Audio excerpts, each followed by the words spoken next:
Cedar Rapids police are about to hit the streets with body cameras for all the officers. I'll explain in a live report.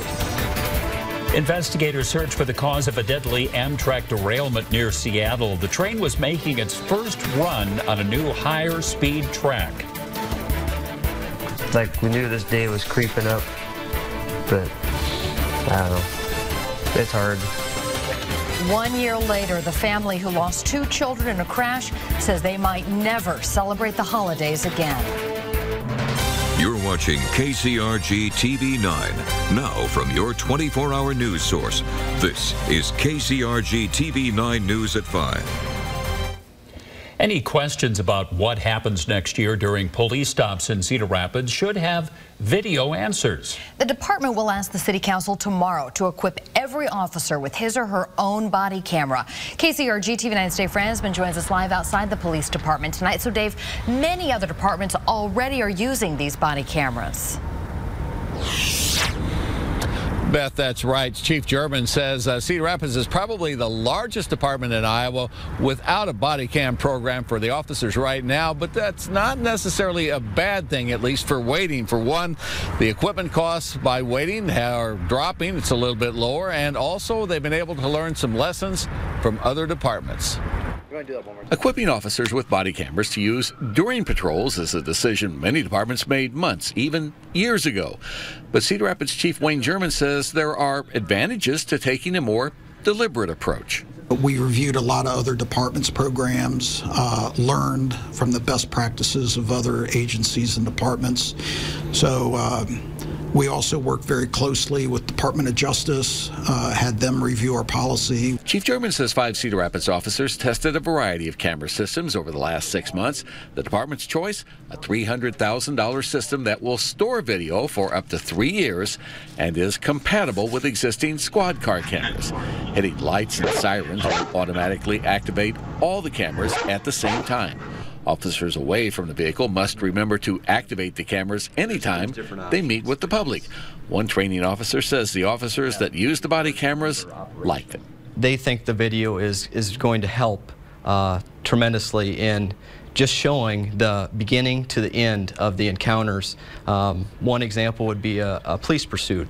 You have the pursuit, which then turns into you have it all up until the point that the individual is in custody. The videos are considered investigative and not public records, but the chief will have the ability to release body cam video if it's in the department's best interest.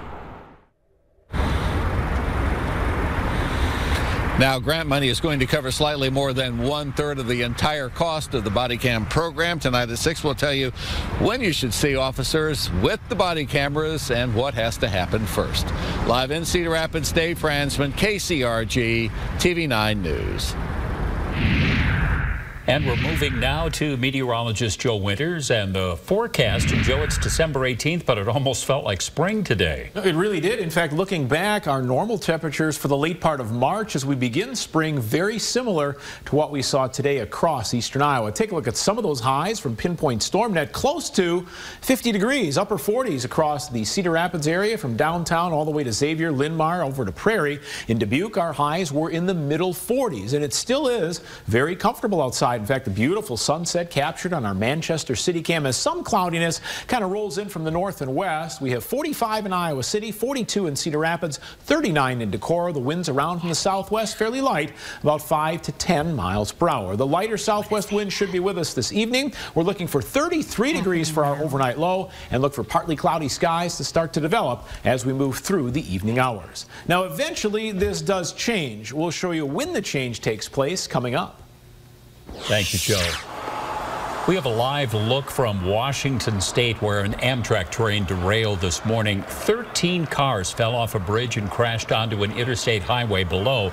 That killed several people and injured dozens of others. ABC's Scott Carty has the latest.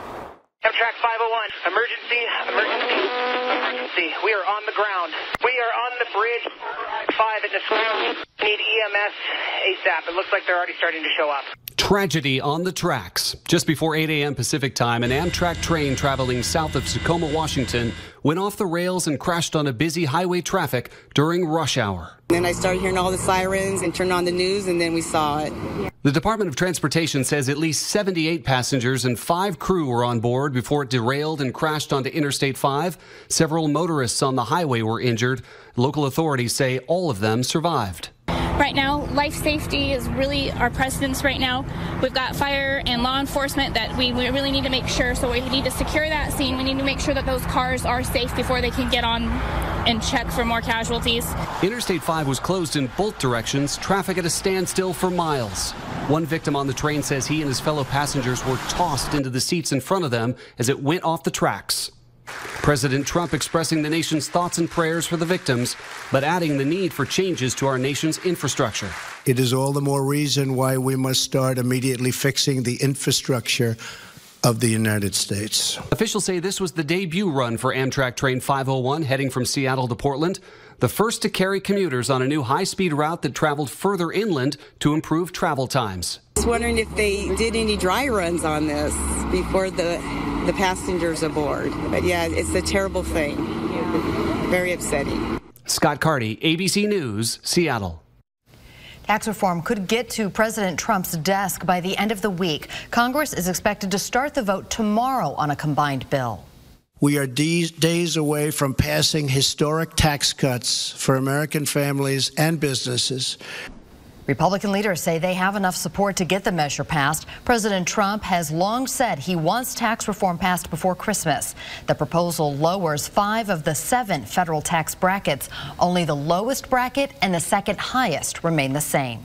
Today, the president delivered a speech that laid out his national security strategy. He listed priorities that he says matches his America First approach to foreign policy.